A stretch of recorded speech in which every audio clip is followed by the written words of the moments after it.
everybody, and welcome to Taking Control, the ADHD podcast on rashpixel.fm. I'm Pete Wright, and right over there is Nikki Kinzer.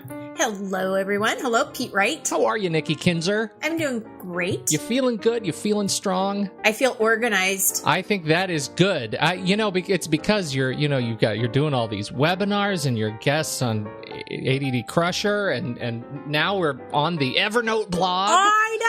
How exciting was that? I love that. I love that too. That was fun. And I don't know. I'm going to just say it. The Evernote blog, the image that they used, the header image, the hero image for the post is this like green, crazy, like topographical maze almost looking. Yeah. Not good for people with ADHD. I spent like 45 minutes trying to follow the maze. Trying to get out. Oh, that is so funny. It doesn't actually end. You want to think that it ends. It doesn't. It was a great post, and I'm thrilled to have it on there. And so we're going to be talking about. We thought this would be a great opportunity to go back in time a little bit and refresh our thoughts on Evernote. Since we had this great conversation with the good Pamela Rosen that was reproduced in print, but not here on this podcast. And we both have thoughts and impulses and new ways to use Evernote since the last time we talked about it. So we're going to refresh that and talk a little bit about Evernote today. Before we do that, make sure you head over to TakeControlADHD.com. You can subscribe to the show for free or listen to it right there. Join the mailing list. That would be the most helpful thing you could do. If you haven't joined the mailing list, if you've been a subscriber to the podcast for a long time, just take 2 minutes and subscribe to the mailing list. Nikki sends a lot of great stuff out to the mailing list. Not too much that you get overwhelmed, but great stuff so that great articles that she is writing on the website in addition to the podcast each week. So just subscribe to that mailing list, helps us out. You can, of course, connect with us on Twitter or Facebook at Take Control ADHD and call us. You can leave us a voicemail at 503-664-48DD. We would love your thoughts and questions on this show. Okay, Evernote thoughts. Well, first of all, once you read the lovely piece that Pamela wrote on us, how do you feel like it characterized your use of Evernote? Oh, I think it was a great summary because we were probably on the phone with her for the interview for, at least 45 minutes or so. More than that. Yeah, it was a long time. So there was a lot of information that we talked about. And then I thought she did a great job summarizing it and talking about how, it can be very effective for ADHD and had kind of my stance on it as a coach and your stance for using it the way that you use it. And I thought it was great. Well, do you want to recap your stance on it when you're working with people who have ADHD, like Evernote and ADHD? It depends on what the person's working on. Like, I have to listen to where their issues are, whether it's work or home or both. And have they used Evernote before? Are they familiar with it? Most people are, right? I mean, because it's a pretty big platform to use for project management and such. Well, and so they've got over 200 million users right now. What I try to do as a coach is figure out how they've been using it so far and what have been kind of the roadblocks that stop them from using it, because that's usually what I see is they get really excited about it, they start it, and then they don't maintain it, or they're not using it they're not going back to it on a consistent basis. And one of the things that I learned from you that I really take to heart when I talk to clients about it now is being very clear about what it is that you need it for. And I think that that's where you have to start, is like, what is it? I mean, why do you want this? Like, how is this going to help you? How has using Evernote changed for you in the last couple of years? Well, I'll tell you one of the biggest, mistakes that I made with Evernote and that I've really kind of changed. And this was recent because remember when we were talking about to-do task apps and like how to manage your to-do list and everything?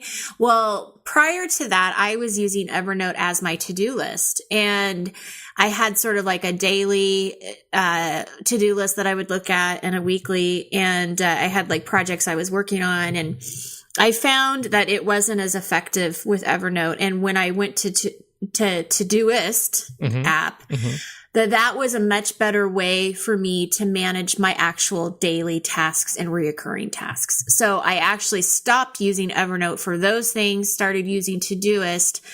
But where I still use Evernote every day, I'm in it every single day, is it's where I do my copies of my blog posts, my newsletters, my, all of the projects that I'm working on, you know, whenever I'm doing research on new, like online courses. So as we've already mentioned, the paper solution is going to be coming out here in the next couple of months. And so I have a whole section, a whole notebook about the paper solution. And I have, you know, rough drafts of different articles and things that I've written for the program and research.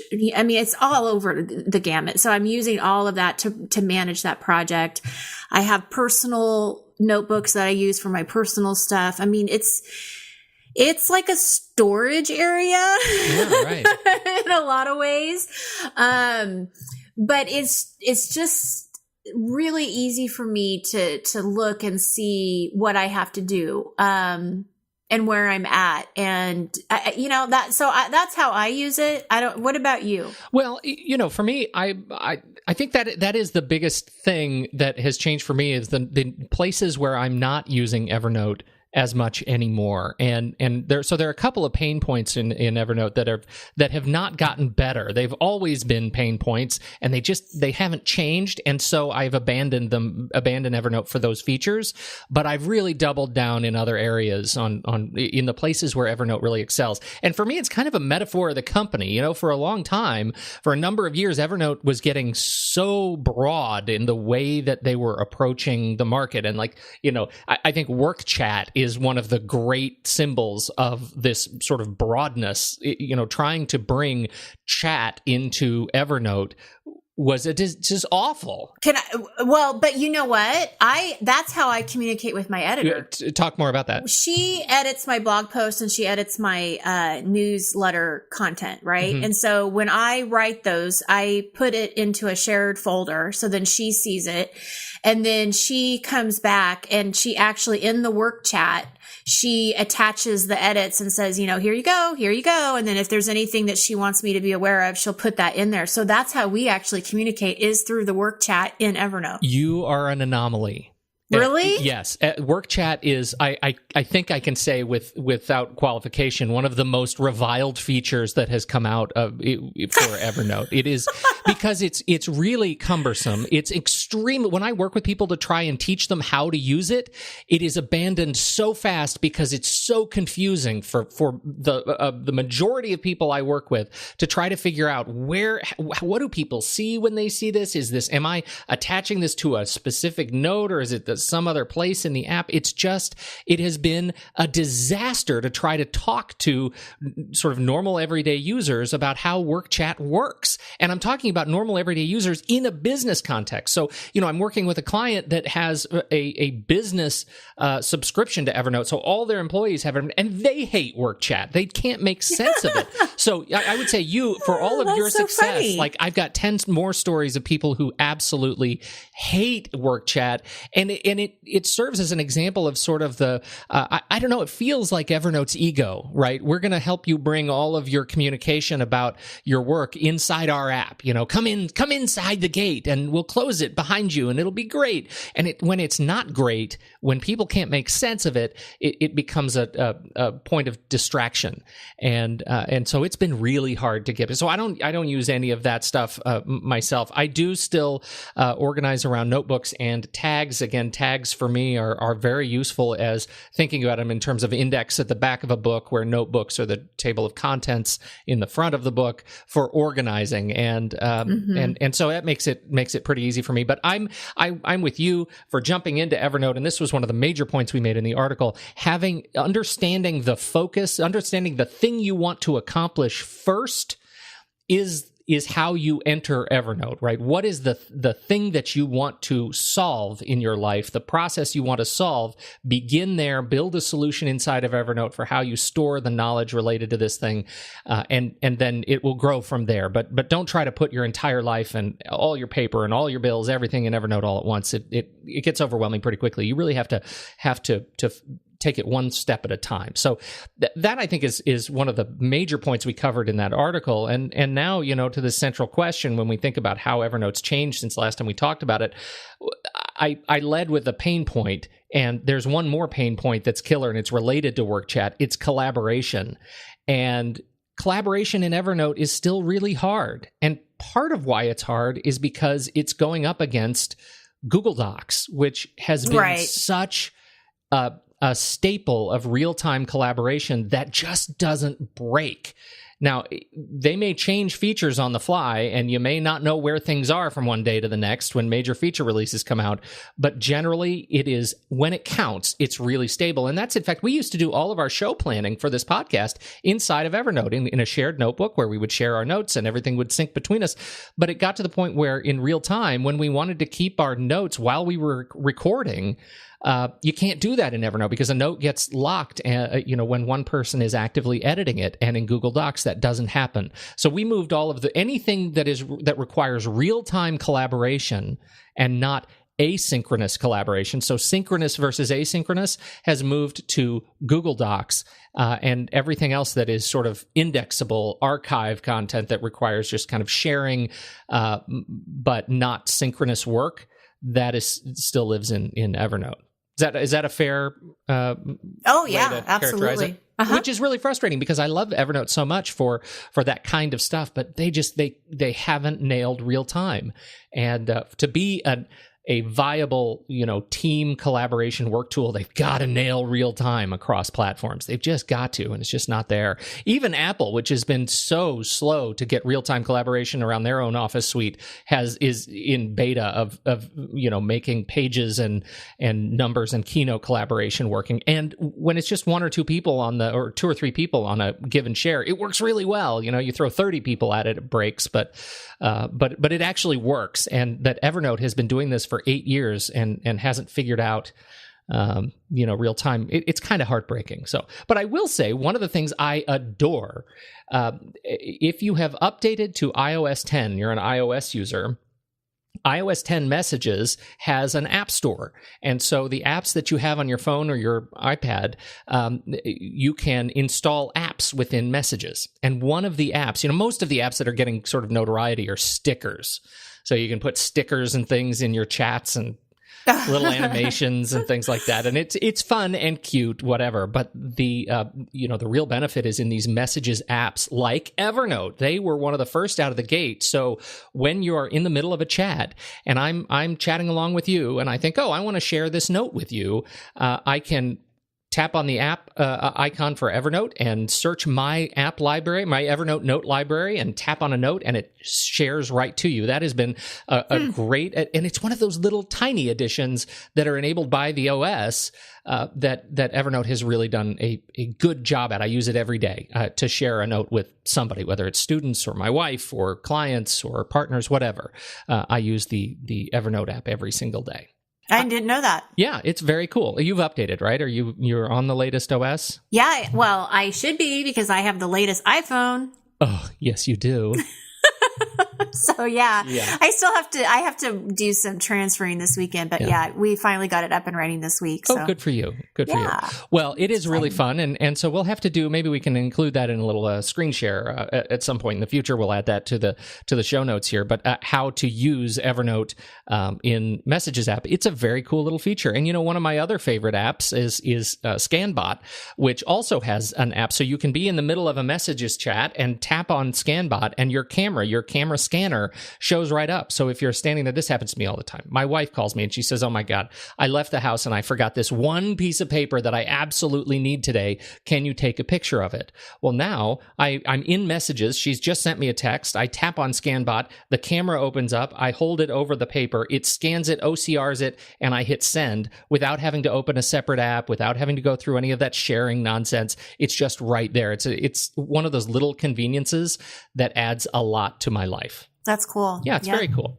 Okay, then I want to talk about templates because templates have become a big deal for me. I use templates all the time, and I don't think we talked all that much about templates last time around. No. But people, I think, have really been gravitating toward templates. First, a huge shout out to the Evernote blog and the team behind the Evernote blog and their social presence. They share the coolest stuff. And it is just absolute. I get great new material from the Evernote blog all the time, and so I'm including a lot of direct notes to the posts on the Evernote blog that have really inspired me to create my own templates that I use throughout my day. That I think some of them are really, really useful to take from Evernote, customize them, and make them your own and use them. The first one is calendars. You can download from an Evernote notebook that includes different calendars, 5 different calendars that you can put into your own workflow. For example, you click on this little Evernote notebook and it opens up 5 notes. One of them is a simple gray monthly calendar, and it's just all of the table. It's a table of all the calendars, fully editable with all the dates that are just right. So you might have a calendar app that you already use to manage your calendar. So this may not be the monthly calendar, may not be the one that you really like, but a weekly calendar and a daily calendar and a yearly calendar, all of these templates are built right into Evernote as notes, and they're fully editable, and all of the weekends are highlighted out, and so you can do all of your planning right in Evernote. Now, where do you find that? Well, there's a link in the show notes. Okay. It's to a blog post it's an ENEX file, which is an Evernote notebook export file, right? And you just double click on it and it opens up and it says, where do you want to put these? Do you want to create a new calendar or a new notebook? And you say yes. And now you can drag those notes into your templates folder. But it made me think, Nikki Kinzer, one thing that we haven't done is take your templates and forms and build Evernote templates out of them. We should totally do that. Exactly. That's what I'm thinking. So that has been, I have officially added that to my list of things to do because I would use the heck out of those right inside of Evernote. I love it. So that's calendar really templates, cool. Look for that note and look for a new note coming from an update coming from me with all of Nikki's forms built into Evernote notes.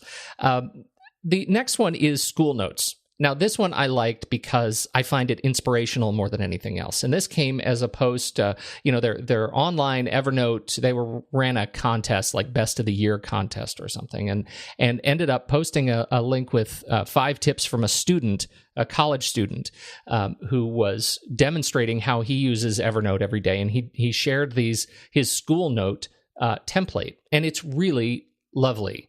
It is built using Evernote tables, just like the calendar notes, but it gives you a place for Q&A, a place for, what's the subject of the day, a place for follow-on questions, a place for the body of your notes.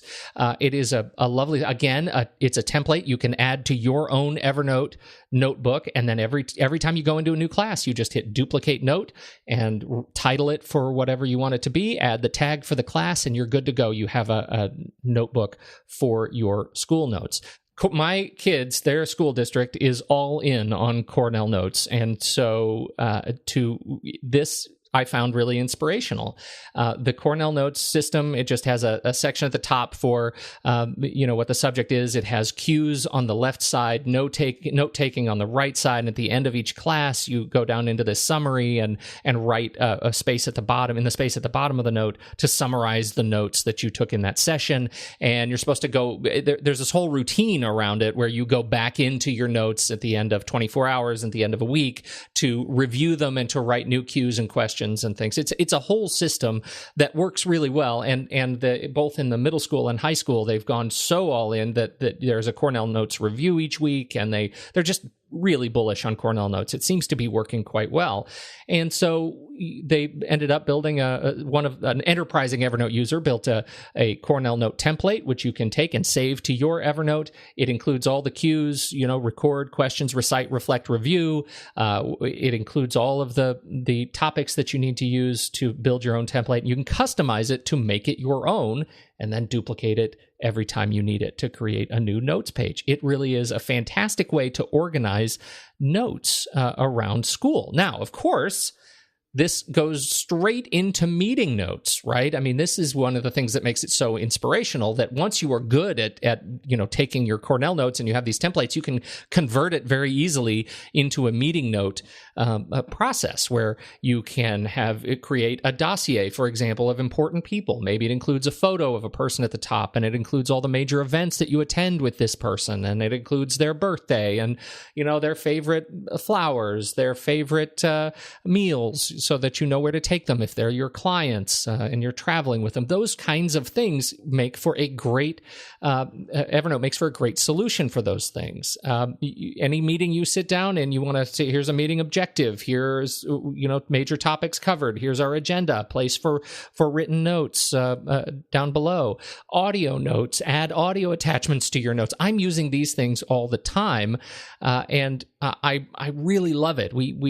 I've gone even more in on attachments now that Evernote has released fantastic Google Docs integration. For example, you can drag links into Google, and it expands little previews of Google Docs quite well.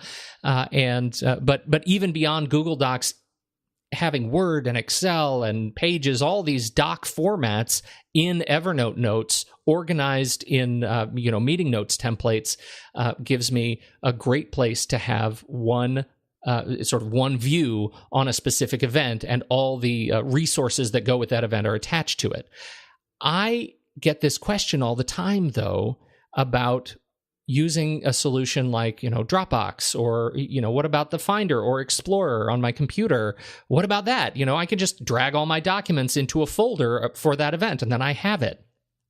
For me, it's all about context. Right. Yeah. Right? That when I put these things in an Evernote note, I can put a header that says, these are the event resources, and I can include PDFs and docs and things below that. And next to that, I can include, these are the personnel resources, right? And then I can include documents below that. And so I understand what all these, otherwise unrelated documents are in a single Evernote note, and on a scan, I can get a really quick sense of context about, where I am on this particular event at a particular time, or a particular course I'm teaching. I can get, here are all the resources for a particular week or a particular course date in a single note, where otherwise I'm just, resizing windows to see the titles, and I'm doing quick previews of all of these various docs that are associated in a folder. It's just not as good for clearly seeing the context around particular documents on my computer, than Evernote is. So what do you think? I've been talking too long. What do you think about all this templating and docs and all these things? I am surprised that I didn't know about the templates. I feel a little silly that I didn't know about these templates. But you know what? I am embracing that I just learned something huge today, and that's a really positive thing. So I'm not going to worry that I did not know this before. But yeah, I mean, that's the biggest aha for me, is I had no idea that they had these templates. So I'm really excited to go through them and look at them and see how they might help it's really myself and for other people too. Yeah. So no, this is fantastic, Pete. I knew I would learn something new. I knew that. Well, I'm glad. There's another one. I put this NaNoWriMo at the bottom. We've talked about NaNoWriMo before, but do you remember what NaNoWriMo is? Nano. Is that a new no? I don't know. No, what was the no? Nano, Mork from Mork. Yes, thank you. Robin Williams, Mork from Mork. Yeah. What was that? Mork and Mindy. Yeah, Mork and Mindy. Yeah. Nano. Yeah, and they had the little finger handshake thing. Yes. Yeah. That's right. Boy, no. That's aging us, probably. Yes, too much. Okay, go on. Do you remember what NaNoWriMo is? I have no idea. It is an acronym for National Novel Writing Month. And that's where we are. November is National Novel Writing Month. And the objective of NaNoWriMo is that you sit down at midnight or 12:01 on November 1st, and you begin writing a novel. And by the end of November, you should hit 50,000 words. That is the goal. And you submit your novel in this little online word counter, and then you get a badge, and you've accomplished something. And it's a great big collective. I mean, it's literally a global collective of writers who use November. Do they have a special handshake? To just... If they don't, I'm starting it. It's a global collective of people who are trying to write a novel together. And I love that Evernote has shared a very timely set of templates.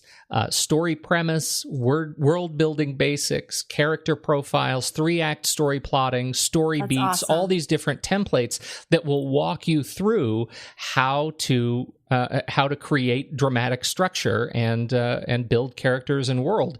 Are you going to do Evernote it? Templates. Are you going to write a novel? Well, I've done it. I've done it a number of times, and I've done it. I think probably 8 years running, and I've completed it. I think 4. But I've never gone back to any of my nano works and finished them, right? I've never gone back and edited them. I've never gone back and actually published anything. So they're all just sitting on a shelf. I print them out. I bind them in their rough draft at the end, just as a kind of a celebration. Yeah, that you did it. That's accomplished awesome. it. But I need, one of these days I need to go back and actually do the work and finish the book. So I have starting points. It's really fun. I mean, you really start if you're getting into it. And when I started really getting into it, it's when you go to all the local meetups. People will go to coffee shops and they'll hang out together and they'll write together, and somebody will yell out, I need the best song you remember from 1984, and suddenly everybody's talking about music and working music into their whatever they're writing right then. Right. So it ends up being a fun collective, and I'm a big fan of it. But about Evernote, the fact that there are so many people who actually build their worlds inside of Evernote, this template pack, if you're just getting started with NaNoWriMo, it's a great, great, great place to start. Mm-hmm. Super fun. Well, and I just want to add to that. I do have a client who uses Evernote for her stories, because she is a writer, and she's written for years and years. And so the way that she's going to be, actually, I'm going to be helping her, and you're going to be helping her too, Pete, set this up for her. But that's how she wants to use Evernote, is she wants to be able to store her stories onto Evernote. So having notebooks and then, notes attached to those, specific stories. And I'm not exactly sure how we're going to all do it, but you're going to help us set that up. But I think that's a great way to use Evernote, is to have a place for those things to go and be able to search for them easily and pull them up when you need to, and all of that. Truly. So yeah, it's a good solution for that. And for long format writing, there are a number of other tools that are really popular. Scrivener and Ulysses. I mean, these are tools that are built around writers and generating thousands and thousands of words and organizing all those resources. But it turns out that if you're already playing with Evernote, it's a great platform for diving in and just getting your words in there. I look forward to it. So that's kind of how I'm using Evernote. I'm really bullish on templates and building templates that fit specific processes. So again, back to our just summarizing point, why Evernote works and when it works. It's when you really focus on what the one thing is that you want to accomplish. And now you can build a template to help you stay focused on creating the notes that help you accomplish that process. That's it.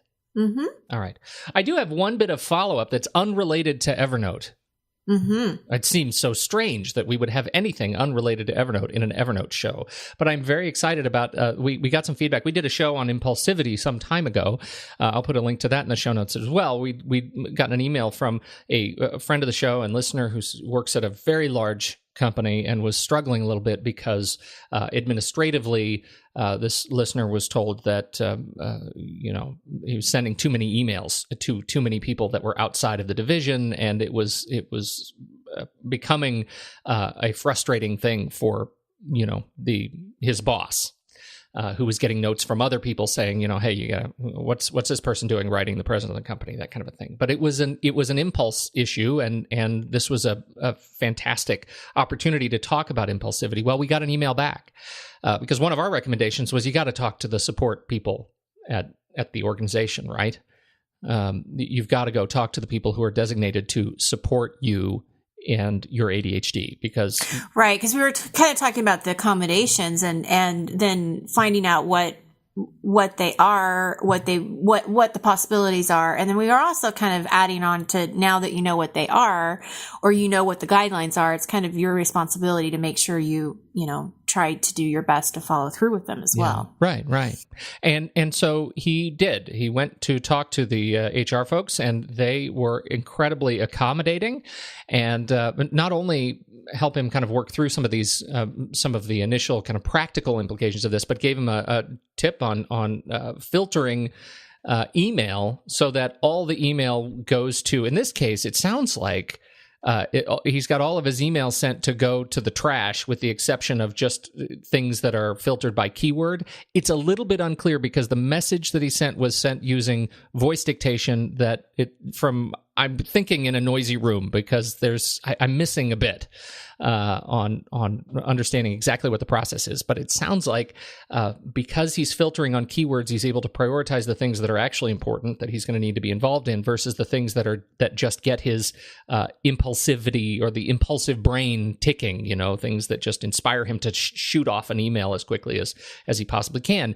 Getting all those emails out of his inbox ends up being really, really helpful. And he talks about the impulse reward response. And this is something, we didn't use that language exactly, but I think it's something we've talked about on the show. The idea that every time you check your email, you're getting a little bit of an impulse, like a dopamine rush. If there's something that is of value to you, you're getting a hit right then. And so how do you solve that? From an impulsivity perspective, you remove the reward every time you open your email. And that was the solution, was getting email to skip the inbox and go someplace else, with the exception of the work-related stuff that ends up being really important. So I think it's a great response, and I'm deeply appreciative that he wrote in to share the success. I am too. I think it's fantastic. And I wrote back to him, and I said, I have to commend you on your courage. It takes a lot of courage for somebody to go into an office and, or an HR department and say, this is what's going on, and a very brave thing to do, and an inspiration, I think, for many, there's always going to be some fear, attached to it, but look at the outcome here. I mean, it was such a positive outcome. And just recently I had another client that I work with in my group coaching, my coaching group, I guess is the best way to say that. And she had the same situation where she was really kind of, fearful about talking to her supervisor about her ADHD, and she did. And it was just another really positive experience. And she felt so relieved and really proud of herself, and she should be, and our listener here should be very proud of themselves. So yes, I want to share that because I want people to see there are some success stories here that are, really worth listening to and thinking about. Absolutely. Congratulations. And thank you for following up with us and letting us know how it all turned out, because I love that too. I think that's great. That's the best. That's the best. All right. That's all we've got. Thanks, everybody, for listening to this show today, and for giving Evernote a shot, because it's really helpful for a lot of people. It might be able to help you. That's all. It helps me. There you go. Thanks, Nikki Kinzer. On behalf of Nikki Kinzer, I'm Pete Wright, and we'll catch you next week right here on Taking Control, the ADHD podcast.